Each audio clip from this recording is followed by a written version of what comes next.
Well, will you be swearing allegiance to the new King Charles III, as we're being invited to do during the coronation? And what does that say about our attitude to the monarchy? Tonight, our Question Time audience wants to talk about that, and we're in the new town, well, from the 60s anyway, of Telford in Shropshire. It's a constituency won for the first time by the Conservatives in 2015, although the wider local authority is Labour-run. But our audience, as ever, reflects the broad electoral map of the country. And also, they want to talk about trust. Can we trust the government and the unions to sort out the railway strikes? New ones have just been announced tonight. Can we trust Labour Party pledges? And can we trust AI? Welcome to Question Time.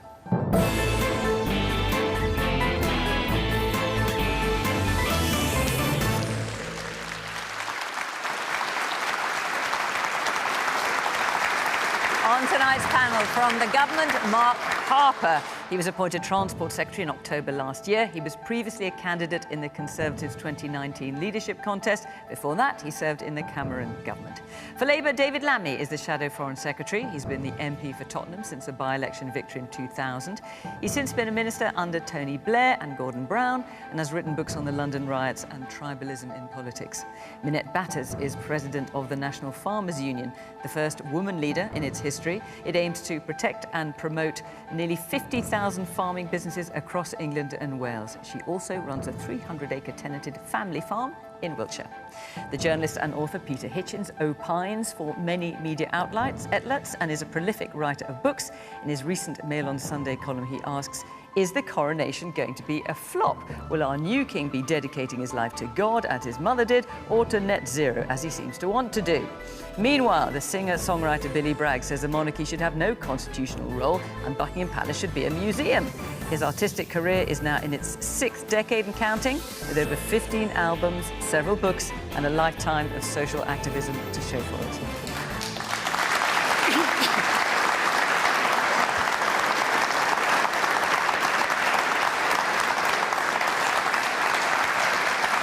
Good evening from Telford. Welcome to our panel. Welcome to our audience here. Great to see you, and welcome to you at home. We're on social media. We're also on BBC Podcast, on BBC Sounds as well. We're everywhere tonight. Right, let's get going, shall we, with our first question, which is from Julie Altinsoy. Hello. Do you think the majority of the public will swear allegiance to the King? So, Julie, you're referring to this is rather a new development in the coronation on Saturday. So during the Westminster Abbey service, there will be what's been called a homage to the people. So an invitation to anyone to swear allegiance. The Archbishop of Canterbury will say, all who desire, say together, and this is the homage, I swear I will pay true allegiance to your Majesty and to your heirs and successors according to law, so help me God. And the idea is that not only will people in the Abbey say it, but anyone watching at home will say it as well. David. I will. I already have, because as a member of Parliament, you swear allegiance, and I am a Privy Councillor, and Mark and I think, had to sort of kneel on a little sort of bit of cloth and kiss the Queen, the late Queen's ring, so I've done that already. But let me just tell you why I'll do it and why I think my constituents will. Back in 2011, when the riots started in my constituency, it was a horrible, horrible time. I was aware that it was the second time that Tottenham had had riots in a generation. I got phone calls from the then Prime Minister, David Cameron, the Deputy Prime Minister, Nick Clegg, the Leader of the Opposition, Ed Miliband. They all said, could they come to Tottenham? They all came to Tottenham. They never came back. I also got a call from the Prince of Wales. I asked him if he could come. He said he's sure he could come. And I said, will you come back? He said, of course. He came back 5 times. He bought the Prince's Trust. He bought the Prince's Foundation. He was there for the community, and it meant that the stigma that can sometimes attach to an area that has riots did not attach to us. For that, I am grateful. I think he'll make a good king, and that's why I'll be swearing allegiance. Billy. Well,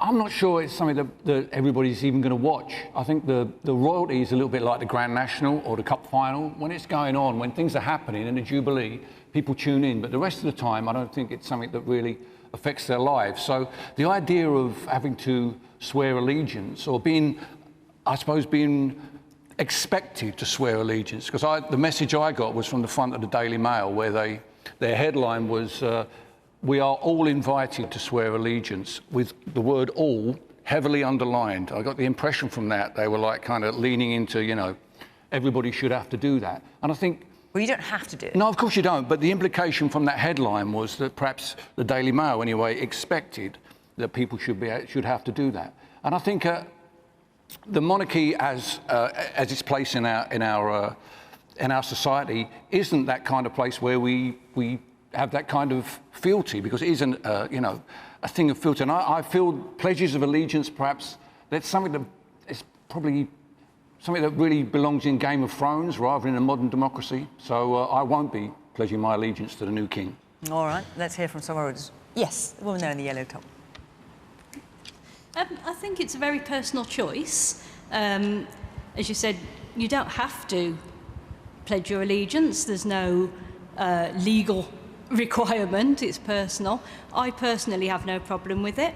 So just tell me how it's going to work. Are you going to be watching it on television at home? I'm going to be watching it on television at home. So when this allegiance, this invitation to swear this oath of allegiance, because what are you going to do? You're just going to stand up and say it? I mean, how's it going to work? Yeah, I think just we'll be watching it in our living room when the invitation comes. I've no problem just standing up and saying it out loud in my own home. I don't see any problem with it. So you don't have to do it. It's personal choice. So I don't think there's really any debate over that. It's no problem at all. OK, what about the man here at the end? Yes, with the blue shirt. I think it's the biggest waste of time I've ever come across. I genuinely don't understand why the royal family, the monarchy, would ask us to do something which is so anachronistic in this day and age. It is Game of Thrones, which is at least 300 years old. And I speak as someone who actually pledged my allegiance to the Queen as when I was a soldier. But now, no need. I think it's divisive, actually. Peter? Well, I should say, first of all, that I am more monarchist than the King. And what do you mean by that? Well, I don't actually think all that much of Charles, and I think that he's devoted himself far too much to politics and far too little to being the heir to the throne. He's particularly, for instance, his commitment to what I regard as the very contentious policy of net zero is not the sort of thing which a potential king or an actual king should do. He persists in it. That's just an example of it. I completely agree with David Lammy. His work on such things as the Prince's Trust has been superb and very praiseworthy. But I think his interventions in politics, even greater than his mother's, which were more considerable than most people noticed, have been wrong. And I think he should stay away from that. I'm much more conservative than him. But I have to say, I'm also very English, and I find the idea of standing up and pledging allegiance to anybody deeply embarrassing. I don't think that it's very likely that I should almost certainly be in a newspaper office at the time it happens, that I'm going to stand there among my colleagues and pronounce this oath. I might do, but I don't at the moment think it's very likely that I shall. It's not a waste of time. It would be silly to say it was a waste of time. There's something about being English or British. Peter, I'm just checking, because also you wrote for the Mail on Sunday. I mean, if Billy's right, surely everyone in your office is going to be standing on pledges. I wouldn't have thought so for a moment. I mean, it's not. People have these fantasies about newspapers that are, and particularly about the Daily Mail, the sister paper of my own, which have very little basis in reality, and they makes them happy. So I don't want to deprive you of it. Nobody was sitting there in the office of the Daily Mail thinking, we're going to make the people of Britain swear this oath. It's plainly a personal matter, whether you do it or not. And it was never suggested for a moment that it would be anything other than voluntary. Man in front, the blue jacket. Yeah, I have no problem with swearing my allegiance to King Charles. The problem for me is in the wording where it says heirs and successors, which I assume then includes Prince Harry and Prince Andrew, and I don't think that I'd want to swear my allegiance to them because they're not actually serving. Well, they're in Prince Andrew's case, extraordinarily unlikely to be a successor, and in Prince Harry's case, also deeply unlikely. So you've got Prince William and all his family. Yes, no problem with that at all. OK, but it's the rest of them. All right, and the man at the back with the glasses. I think it's a bit of a side issue, really. The Queen and you used might to think talk that we had a lot of questions on it. The Queen used to talk about the firm.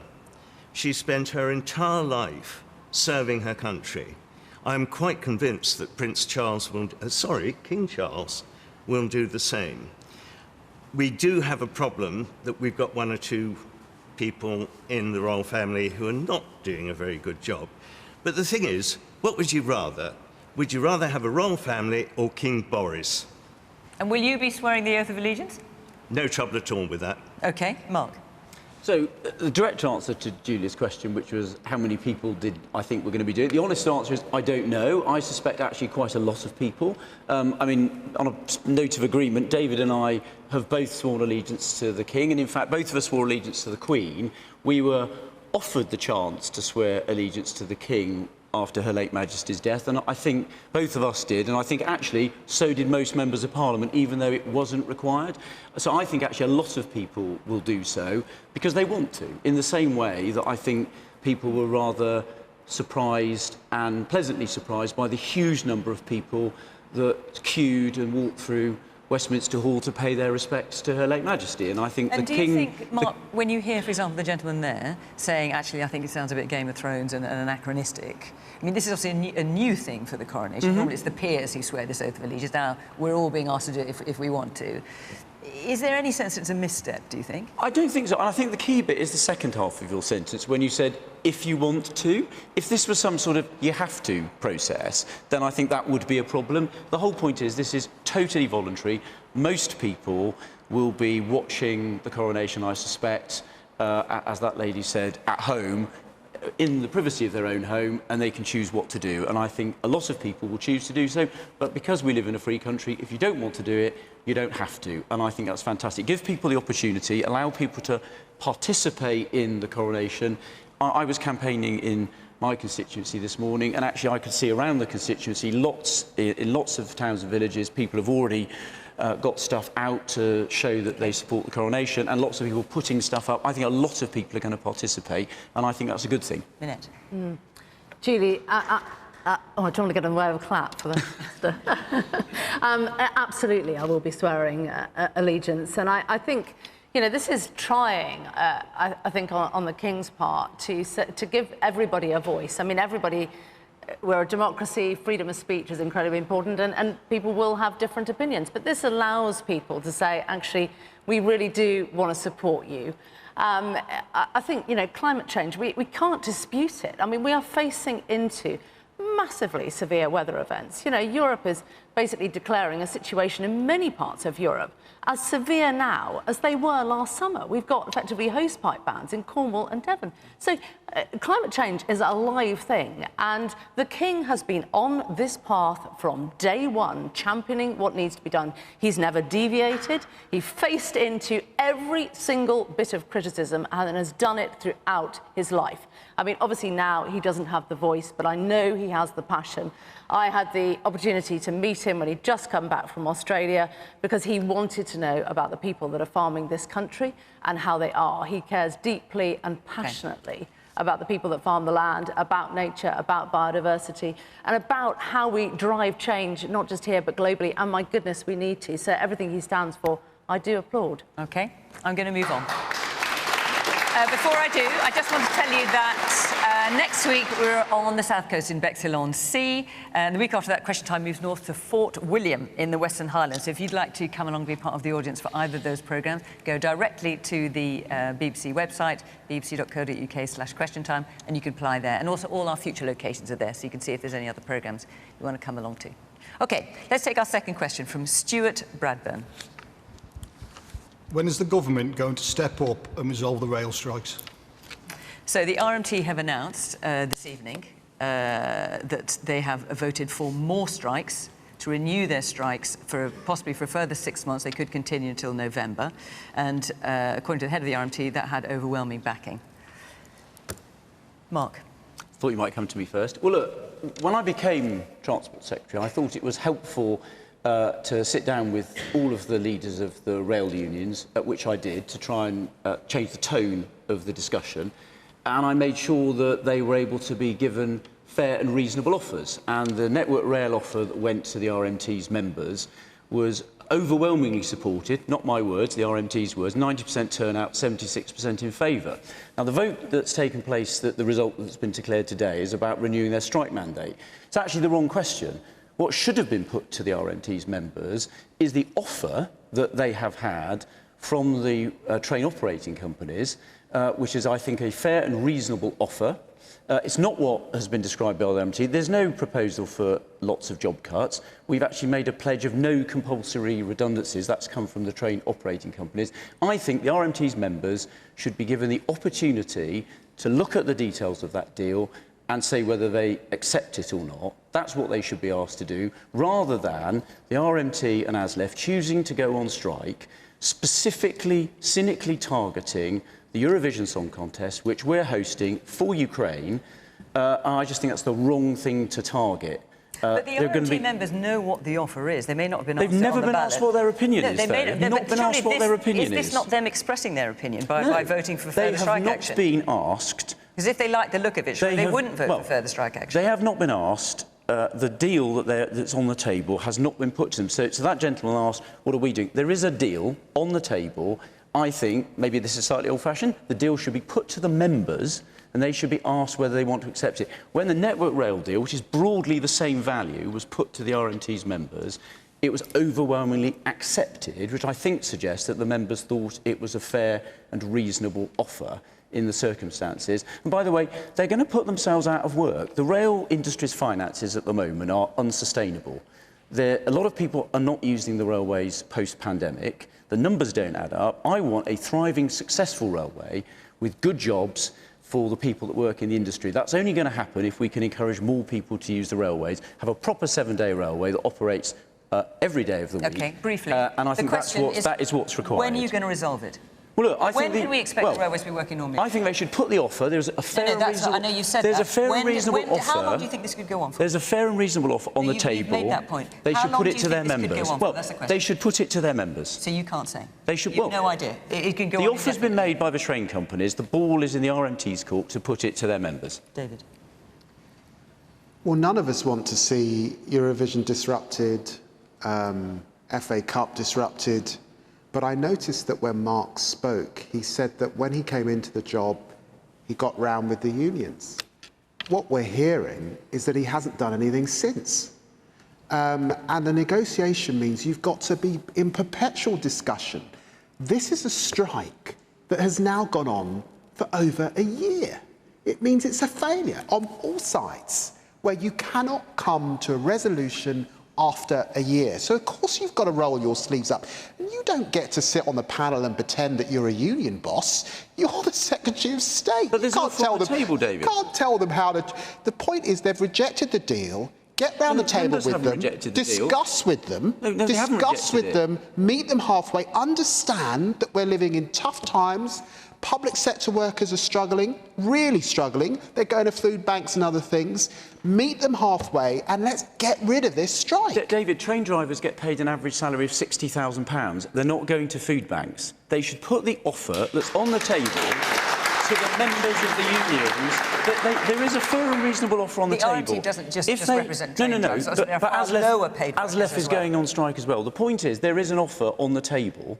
And all I'm saying is I think that should be put to the members. Now, if the members reject it, then fine, there'll have to be some further discussions. But there is a fair and reasonable offer on the table. An equivalent offer was accepted overwhelmingly by the RMT's members that work for Network Rail. That's what I think should happen next. The woman here. That's the second time in a week that you have said about the strikers letting Ukraine down.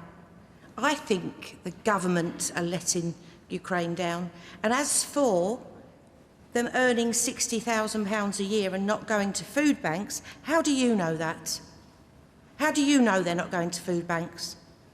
Well, I think if you're earning £60,000 a year, which is twice what the average salary is... Really? No, yes. they're not all earning 60 grand a year. Train drivers. I was talking about train drivers. The average salary as a train driver is £60,000. The offer that's on the table, that they haven't been asked about, would make that average salary £65,000 a year. Now, I don't think that is ungenerous, and I think they should be asked whether they want to accept the offer. The man in the black top at the side of the... Oh, yes, exactly, you. I think you've just got to put it into context. Like, nothing works. So it's not just the trains, is it? So for me, I have to go to London maybe once a month. In the last 6 months, I haven't managed to make it back without there being some disruption or some, like, it's basically a train driver not wanting to turn up for a shift because it's just not worth it. The money's not there. But like, in the round, I'm 3 years into, like, trying to get a court case. I'm 18 months trying to see a specialist. These strikes, they're the only people who can speak aloud for you to hear them. Minette. I think, I'm sure everybody in this room has been massively disrupted by the strikes. They have gone on for well over a year. I can remember my 18-year-old son last year had booked concert tickets, and we had this ghastly, is it going to happen, isn't it going to happen? And in the end, it did happen, and it was a complete nightmare, and that has gone on and on and on. I'm completely with the Minister that why wouldn't you put it to the members? Put it to the members. If they vote against it, well, fine, but if they accept it, they should, I'm sure, have a say. But for everything, whether it is the NHS, whether it is our trains, I've had 3 journeys this week where I've been standing for well over an hour, standing room only on a train, and it's really, really difficult. So we desperately do need it resolved. Billy. I mean, as David said, nobody wants to see events disrupted, but the reason why they're targeting Eurovision and the FA Cup is because they're having to up the ante because the government is refusing to come to them and negotiate them with a proper payoff, or with a payoff that they would like to see. So, unfortunately, the whole point of strike action is to cause disruption. And when you see who else is also on strike at the moment, the RCN, our teachers, I mean, these are absolute people who are fundamental to the running of our society. And they deserve, in times when they feel that they're not getting proper remuneration, they have the right to go on strike and speak out. And as the gentleman up the back there said, you know, they're among the few people whose voices are heard, where government ministers do have to pay attention to them, where everybody else who is suffering, or everybody else who's going to food banks, have to keep quiet. So they have my support. I hope it can get resolved. I'd love to see it get resolved before Eurovision and before the Cup final. But, you know, people have a right to go on strike, people have a right to speak out, and I support them 100%. OK. Yes. You were the very top, yeah. If they're not taking your offer, and you're saying that you've already given them one, why wouldn't you sit down and talk to them again? It's obvious that they don't want what you've offered them. Why wouldn't you give them more? Well, my question is that the union executive won't put it to their members. Now, look, if they put it to their members and the members reject it, then you might have a point. The members of the union, the people the executive is supposed to work for, they've not been asked their view. Okay. And when they had a similar offer with the Network Rail offer, it was accepted overwhelmingly. So I said, put it to their members, ask their view. That's all I'm asking. Well, it's not. No one's asked them. You can't just assume that they don't want it. I said, put it to a democratic ballot and ask them what their view is. That doesn't seem enormously controversial. Peter. I'm sure the Minister will correct me if I have any of this wrong. It's been a while since I've looked at this dispute. But the first thing we have to recognise in all these pay disputes is to ask the question, who's doing the pushing? Whose conditions have been changed by whom? And everybody in this country who's at work and paid at the moment is being pushed by inflation and a rising cost of living. The wages which they had 2 years ago are not the wages they have now. They're worth considerably less. And under those circumstances, people who have the power to try and get back some of what they've lost from inflation can be expected to do so, and the railwaymen are among us. I wish the Minister would stop referring to train drivers and what they're paid.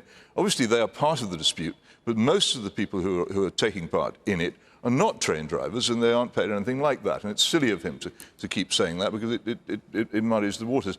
I don't know how best you can compromise.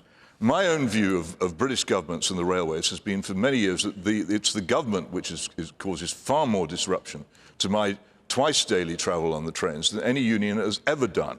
The failure to maintain the ludicrous experiment of privatisation, which largely wrecked the railways, the constant track circuit failures, signal failures, and other things, which and currently I can't even get to work properly because there's a bridge has collapsed on my way to work. This is not a well-run, seriously invested service, and it's not taken seriously by the government, which runs a Ministry for Roads with railways tacked on. But I am not convinced that all justice in this is on the side of the government and the employers. And one of the reasons I'm not convinced of it is because people like the Minister keep saying it's all about train drivers when it so patently isn't. People are facing, as I understand it, the actual compulsory loss of jobs in no, they're not. No, that's well, not nobody true. at all. That's not gone, true. That's gone completely. There's no requirement for compulsory... There's no compulsory redundancy at all. One of the things that's been offered by the employers is no compulsory redundancies. And that's when the agreed union now, has said that there are going to be lots of job loss, that's simply not true. So we're not going to see, for instance, as I'm told, lots of ticket office staff disappearing in the coming years. No, the whole point about... So 5 years from now, when I go to my local station, it'll be the same ticket office staff as right now. No, the whole point about the ticket office staff is that only 12% of people buy tickets now from ticket offices. So hang on, so... We want the ticket office staff out of the ticket offices in the stations, properly able to support passengers. They'll still have jobs, is that what you're saying? But they just won't be sat in a ticket office not selling tickets to people. Most tickets are now sold online or from machines. People do not buy tickets from ticket offices. It's not how people do it anymore. Well, you're looking at someone who bought a ticket this morning at a ticket office. But you're one of the 12%, Peter. I mean, 90%. lots of people. No, most people do not. Lots of people prefer it, but it's part of the issue. But I think that if you would just perhaps have been more concerned about running and creating and maintaining a decent railway service for the past 50 years, instead of trying to privatise it and shut it down and squeeze it in favour of roads, then I might take more seriously your concern for railway passengers. At the moment, I'm a little doubtful. OK. Let's take another question. From Mick Murphy. Where are you? With Keir Starmer reneging on his commitment to abolish tuition fees, why should anyone trust any of the Labour Party's policies? David, obviously you want to answer this. I'm going to come to you in a minute. Billy. Yeah, it's very, very disappointing. I mean, I'm a Labour Party member and I voted for Starmer in the election on the pledges that he made. And so far, he seems to have rode back from almost all of them. You know, I wasn't really expecting just continuity Corbyn. I was expecting the best aspects of what Corbyn and particularly John McDonnell had put forward to come in to inform Labour policy. But it seems since then that he's been, you know, rowing back towards the centre ground. And I don't know what the thinking behind that. I mean, see, it seems really foolish to have this argument just a couple of days before the local elections to give everybody the opportunity to have this debate, as it has been in the newspapers. I don't really understand the thinking behind that. But I think it's absolutely key that the Labour Party doesn't take for granted the huge leads it's been getting in opinion polls. I don't think those kind of things aren't going to, you know, the election may be sometime later next year. I'm not sure that those kind of numbers are going to last that long. And if it comes down to personalities, which unfortunately politics does these days, I think a lot of people still aren't sure who Keir Starmer is and what he stands for. And I think that's going to be a real problem for the party. And it sounds like you're not sure what he stands for. Will he get your vote? Well, where I live in West Dorset, a tactical vote is the best way to get a change of government. So that's something I'm going to have to consider when the time comes. So he might not get your vote then? Well, he might not, no. As I say, tactical voting, I think in an electoral system like ours, which is first past the post, winner takes all, if you really want your vote to have some meaning, you have to think very hard about voting tactically. So, as I've done in the past, I may do that again. Mark. Well, there's two things. There's the view about Keir Starmer and his flip-flopping on issues, and then the second one is the substance of the issue. So, I mean, on the promises thing, he is all over the place on lots of things, and people will have to take a view about whether they can believe what he says, and he'll say things before an election, and they'll have to worry about whether he sticks to it afterwards, and you know, whether he gets pushed around. Well, as I'm sure you're aware. I mean, for example, he pledged to charge people £10 for missing a GP appointment. He then changed his mind about pretty sharpish. He wanted to allow fracking with local consent. He's now banned it. I mean, there's a list of things that Rishi Sunak has changed his mind on as well. He'll have been Prime Minister for a big period before the election, and people will better look at what he's delivered, and they'll be able to make a judgment about it, right? So I think I'd be very content, as I did last summer, you know, pushing my arguments in favour of the Prime Minister based on his record. On the tuition fee substance point, I very strongly support them for this reason. I come from a working class background. If you look at Scotland, where they don't have charge people tuition fees, if you're a working class kid in Scotland, you've got much less chance of going to university and having the opportunity of higher education than if you come from the same family in England. I want to make sure that as many young people as possible who want to can go to university to have the opportunities, and actually a system that we have now is one way of maximising that compared to not having it. So I fully support the policy, but I do think the flip-flopping is going to be a problem for the Labour Party and Keir Starmer. So, David, first of all, your answer to the question, why should anyone trust any of the Labour Party's policies, and in particular what Billy had to say. He was a lifelong Labour supporter, but is not at all impressed by what Keir Starmer has done, particularly on this. Well, look, it's clear to me that the current system isn't working for students, it's not working for universities, it's not working for employers, and we do need to change it. Keir Starmer did make commitments. He made them a few years ago, before the pandemic, before the problems we've had in our economy as a result of Ukraine and a result of Liz Truss and Kwasi Kwarteng. And there are two kinds of leaders you can have. You can have an ideological leader that pursues a budget despite everyone warning her against it and virtually bankrupts the country and certainly drives our mortgages up. You can have that kind of leader.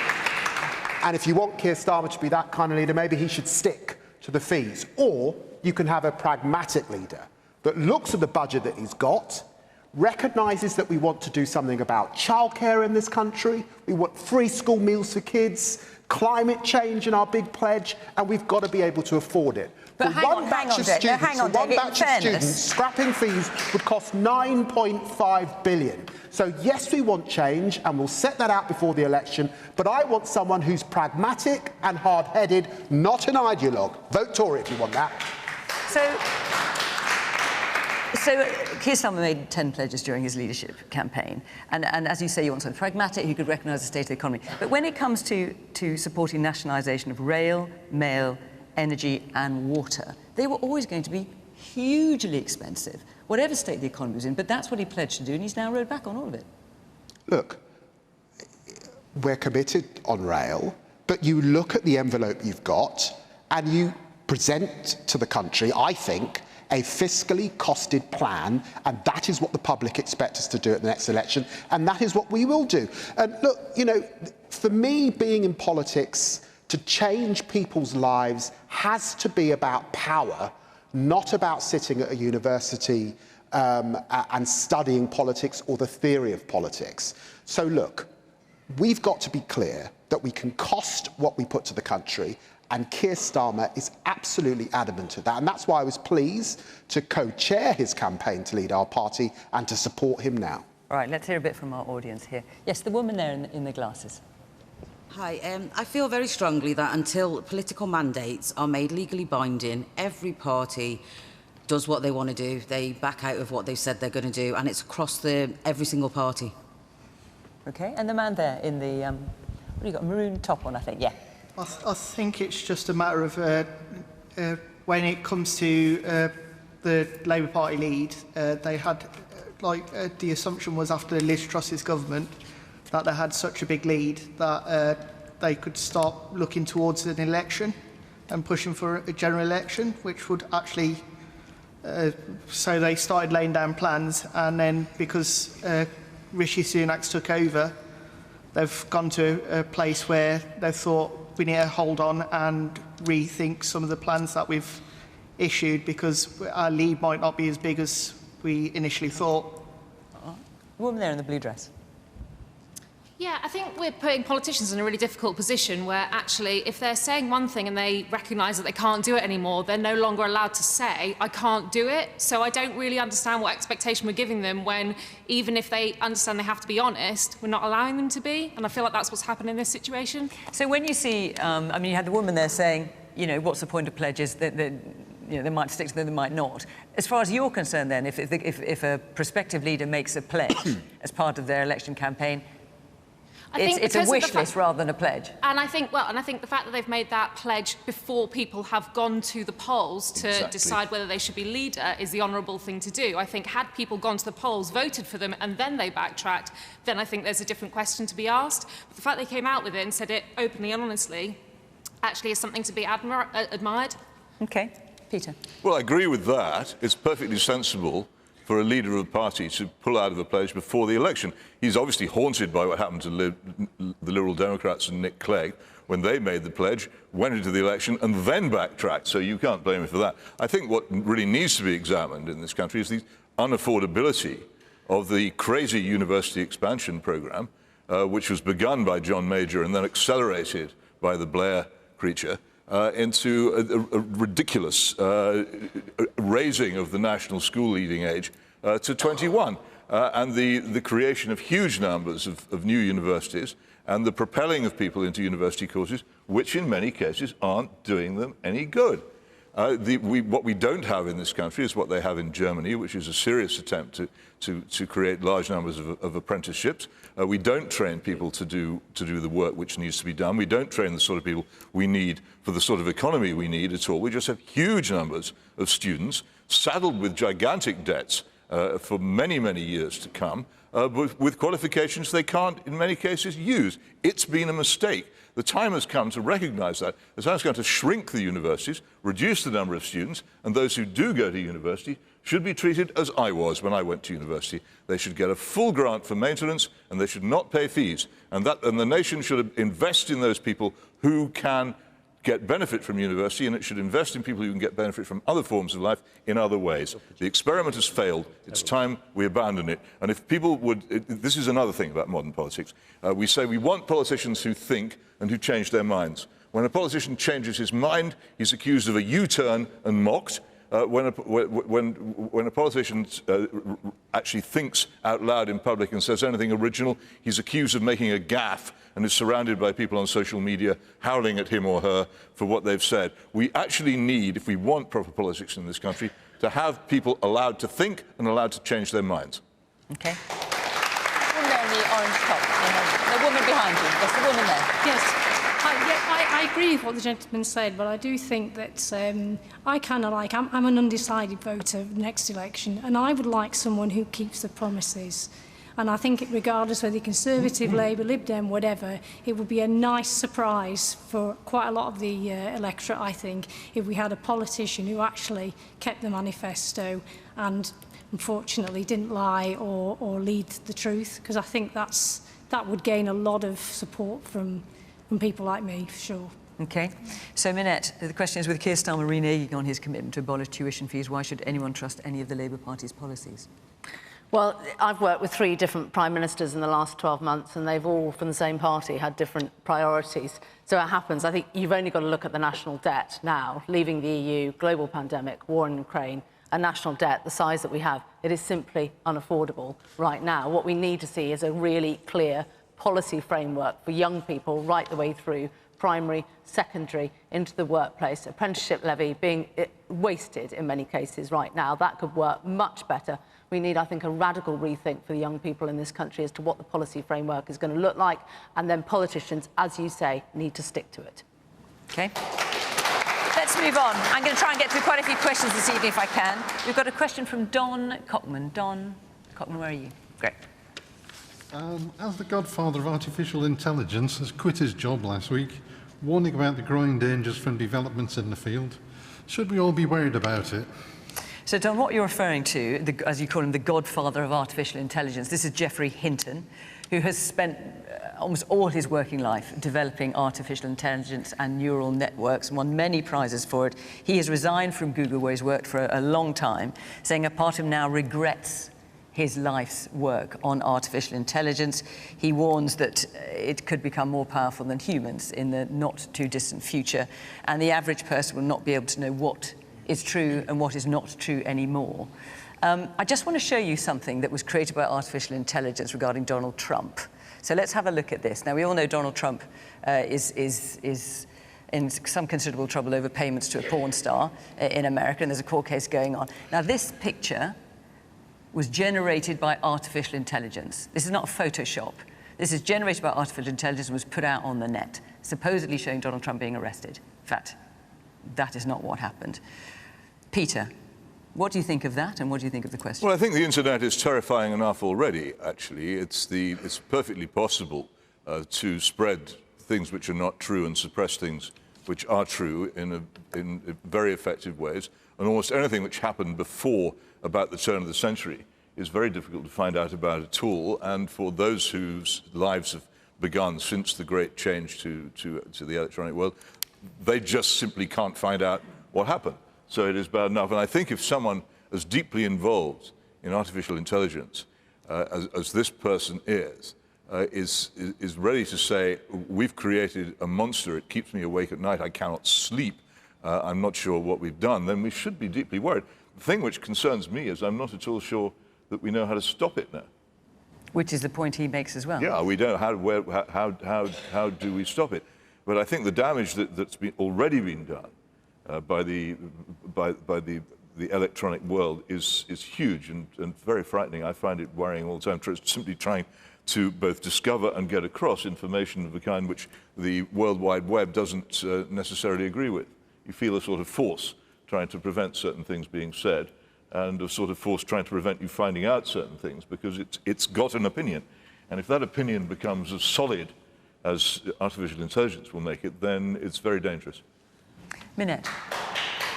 I mean, in terms of, artificial intelligence is used in agriculture. It's probably not necessarily something that everyone would think about, but it's already being used in agriculture, isn't it?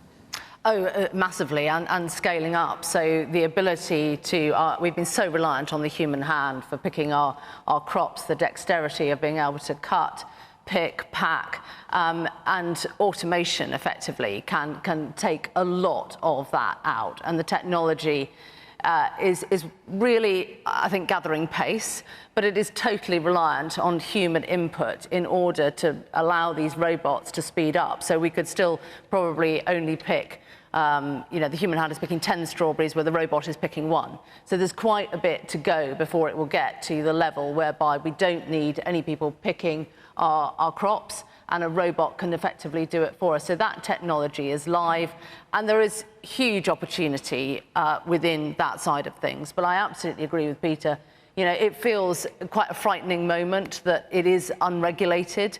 To a certain extent, the IP on all of this, it is all happening, a lot of it behind closed doors because it is so sensitive. Of course, it is because such a great strength in commercial reality. So a lot of it is behind closed doors. It's very competitive because actually if we can take people out completely on that side of things, it of course brings costs down. It's going to cost a fortune to get there though. Driverless vehicles, we've got the ability to actually have our fields managed with driverless vehicles. The regulation on that at the moment is probably not matching the technology that is available, but the cost is enormous. So Mark, should we all be worried? Well, Geoffrey Hinton, and he should know, he is worried. What is the government doing? How can you keep up with all these developments and all these kind of super geeks in Silicon Valley? Well, look, I think first of all, I don't think you can't uninvent technology, right? So these things have been invented. There are massive benefits potentially for people from them. I'll just pick one example. In medicine, for example, there's a real opportunity for AI to be much better at looking at scans, for example, and detecting cancer and other diseases much, much earlier than people can, with some real breakthroughs. So there's some massive opportunities, but you have to understand it and you have to shape it and you have to look at how you regulate it. And it's one of the reasons, and actually one of the big opportunities for us, it's why we've just put £100 million into developing these big foundation models, so that Britain can be one of those countries at the front of this process, not just regulation or developing it? Not just at developing the technology, but also thinking about how you regulate it and how you shape it. But is it realistic for governments to do it alone? Surely this is a global issue. How are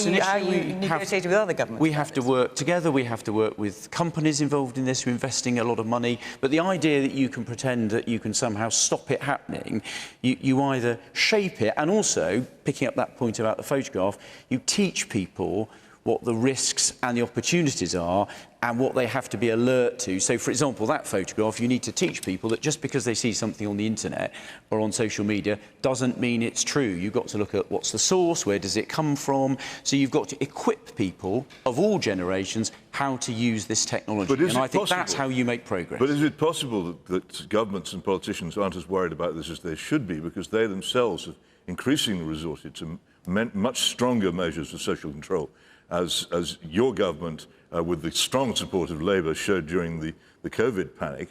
They suppressed the liberties of this society in the most extraordinary way, And they welcome, to some extent, the technological machinery which enables them to do it. There are things which the police are now being allowed to do with live facial recognition, which will be happening during the coronation crowds on Saturday, for instance, which combined with government power would give an enormous power to politicians to control things they currently don't control. Are you, in fact, as worried about it as you should be? Well, I think we do need to be concerned about it, but you have to. I don't think you can just stop it happening. So I think we should listen to what this. But I don't think anyone here is suggesting stopping it happening. We're talking about regulation. Yeah. So you listen to what the guy said who's been involved in it. You listen to the concerns, and you look at how you shape it and how you regulate it. And I want Britain to be a country where this sort of technology is developed, where we're at the front of this process. We help shape it. Massive economic opportunities. Minette just talked about one.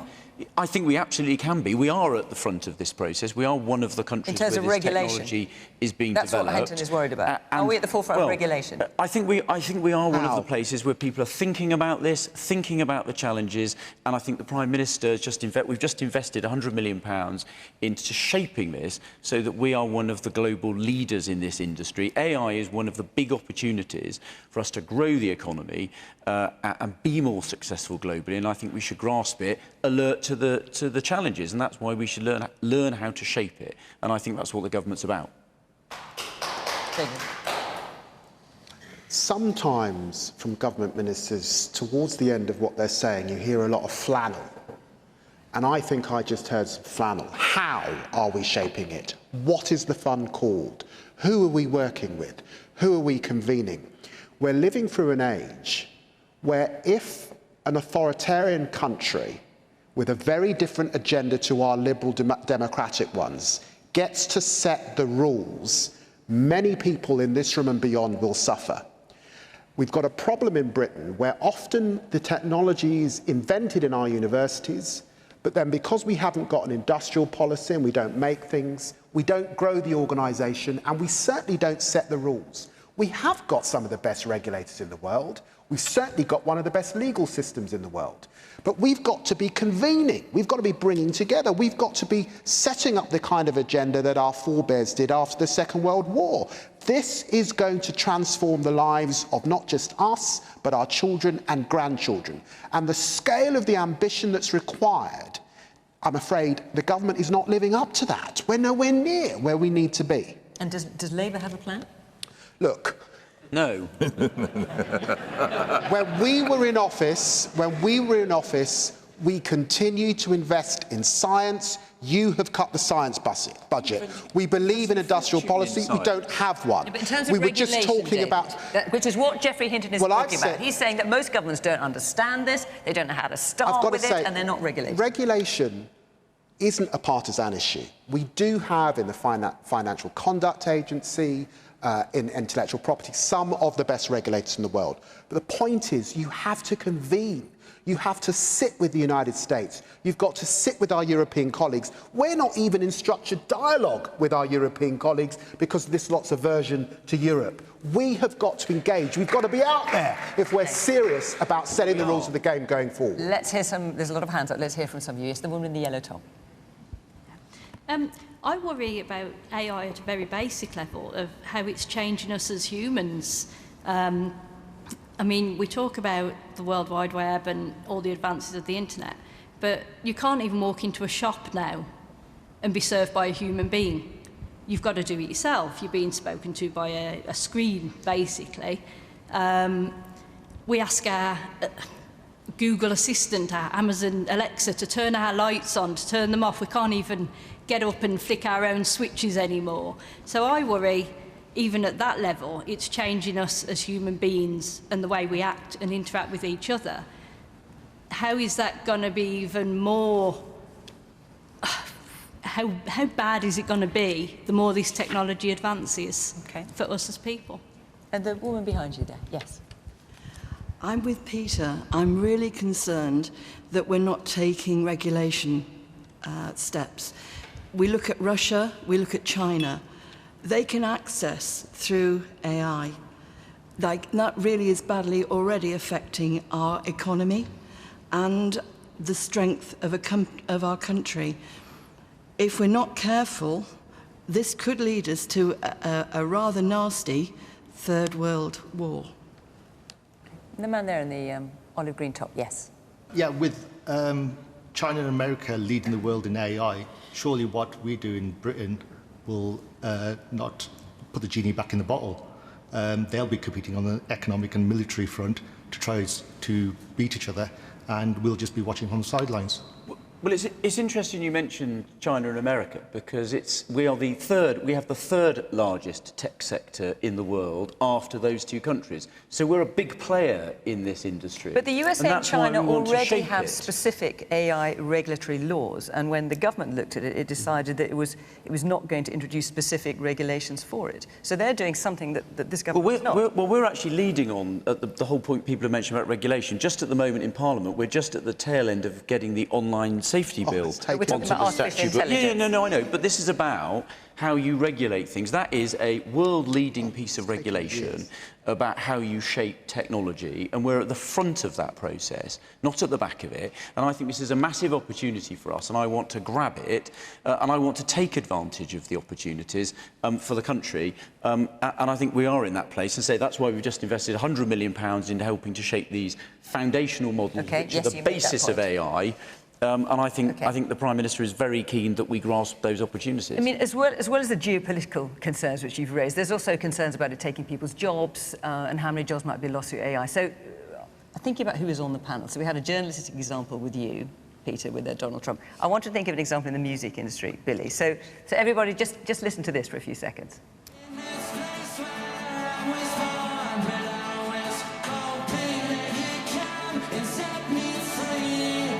Right, does anyone recognise that? Who do you think that sounds like? Oasis. Well, it's, forgive the pun, it wasn't mine, it's AISIS. So this is a musical clip. The music was written and performed by real people, but that voice is not Liam Gallagher's. That is an AI-generated voice to sound like Liam Gallagher's. Billy, what do you think of that and of the issue as a whole? Well, I mean, I understand people's concerns, but AI is basically a tool. It's a tool by which we can create things. In my industry, the idea that you might be able to feed some thoughts or some concepts into a machine and it throw up some kind of text that you can build on. I mean, very often in the creative process, it's the things you do accidentally that lead you somewhere really, really interesting. You know, you've left your guitar in the wrong tune and you play the normal chords and it sounds, hang on a minute, that's interesting. You go down that rabbit hole. I could see a use for AI myself in that kind of way, in finding different ways, different perspectives to look at things. And pop music today is very often written by a whole team of people. And I think AI could be part of that. I think where the problem lies... But are you worried about being usurped by AI, with an example like that, for example? So no longer, I don't know, say the record label thinks, oh, Billy's being a bit tricky. Let's just stick on a voice that sounds like Billy. I doubt an AI could actually reproduce my singing voice. I mean, it might be beyond even that. But the point for us really is that the music industry is fundamentally about empathy. Whether you're writing songs or you're listening to songs, it's all about feelings. And I don't think we're ever going to find a machine that can replicate that. And more importantly than that, it's very much a live experience. When people get together, you go and see your favourite singer, they're singing your favourite song, you're singing it, and 1,000 other people are singing it. That feeling you get from that sense that you're not the only person in the world who feels that way, you can't get that online. So I'm not worried about that. But what I am worried about, Fiona, and Peter did touch on it, is the ability to use AI to create things that are fundamentally untrue.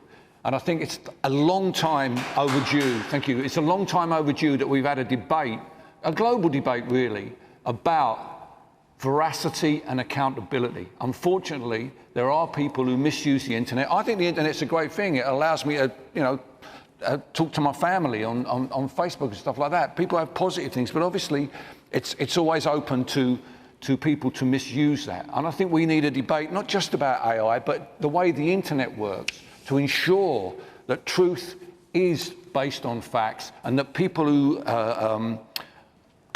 spread lies are held to account. That's the kind of regulation we need. We need regulations about veracity and accountability. Okay. Right, we've got about 3 minutes left. So I'm just going to sneak in this final question from Stephen Green. On Saturday, the King formally takes on his role after 70 years of training. What skill or knowledge do the panellists wish they'd acquired before taking on their current role? What skill or knowledge do the panellists wish they had acquired before taking on their current role, given that Prince Charles had 70 years to do it? Oh, Peter, let's come to you first. You're looking absolutely gobsmacked by that question. No, shorthand. Shorthand? Shorthand at 180 words a minute would have done me a lot of good over all these years. I never got above 120, and if I could have been spared... Oh, you're showing off now that you even got to 120. Way below that now. If I could have been spared all those classes with the wonderful Mrs. Whittaker, who taught me Pitman's shorthand all those years ago, I would have actually, much as I admired her, I would really have been quite glad to have missed them. Minette. Oh, goodness. Everyone around the panel's desperately racking their brains before I come to them. Gosh, do you know what? I wish I'd learned to type effectively. I mean, there you are with your shorthand. I never learned shorthand, so I'm not going to regret going back there. But, you know, I just feel I could speed up my life so much if I could actually type properly. And it's not something that dexterity seems to allow you. So I'm there sort of tapping away with 2 fingers. If I learned to type, that would have saved me a lot of time right now. Billy? Oh, I think I would like to have played the piano, maybe. I don't really think of myself as a musician. I'm just a guitar player. Anyone can play the guitar. Even you can play the guitar, Fiona. It's really straightforward. Hang on. How insulted am I by that? Well, it's the way you were looking at me. I'm sorry. I'm sorry. But I can play the piano, so oh, there you go. You're much more of a musician than I am. So I apologise for that. But that would, for me, that's a completely different skill to read music. You know, I think it may have helped to expand my, my ability to write songs. I always wish I'd done that. Maybe you could give me some lessons. Oh, you certainly don't want that. My goodness. Mark. So, not for doing my... I'm going to slightly alter the question, if you'll permit me, is not for doing my current job, but I'm actually going to agree with, unusually you might think, with Billy. I actually wish I'd learnt to play a musical instrument that I could actually play when I was younger. I tried to... Yeah, but now you're dodging the question. No, I'm what not trying skill to... or knowledge do you wish you'd acquired before taking on your current role? How would playing the piano help you be Transport Secretary? Come on. You didn't say it had to be relevant to my current role. Yeah, well, that's implied in the question. Come on. OK, so... on my current role... Do you wish you'd worked on that train set a bit longer? No, I don't. No, I don't, because... The one thing where I'll slightly disagree with Peter, which is relevant, is actually one of the things is we spend far too much time talking about trains, and actually 70% of people actually get to work with in cars, and we actually should spend more time. That's because they can't do it by train. The trains are so fast. I'll still stick to my one about learning a musical instrument. Yeah, no, that's cheating. Right, David. I grew up working class, went to a state school, and sometimes when I look at some, not all, but some of my opponents on the other side, I'm thinking of a certain pug-faced blonde guy who went to Eton, who has that kind of confidence, or what other people might call BS. I think maybe I could have learned something. You've never struck me as lacking confidence. No. When I got to the Commons, I was pretty scared sometimes. Yeah, no. Because when you're working class, it takes a while to have the confidence that what you're saying means something and matters. And I'm now proud that I was raised by a single mother, that I know what it means to come home and not have food in the fridge, and all of those things, and I can stand up with that confidence. But it took me a few years. You've got imposter syndrome.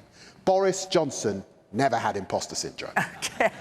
All right, we're going to end on that note. Thank you very much. That's it for this week. Thank you to the panel. Thank you very much to all of you for coming along this evening. And thank you, of course, to you at home for watching. From Question Time, until next week, bye-bye.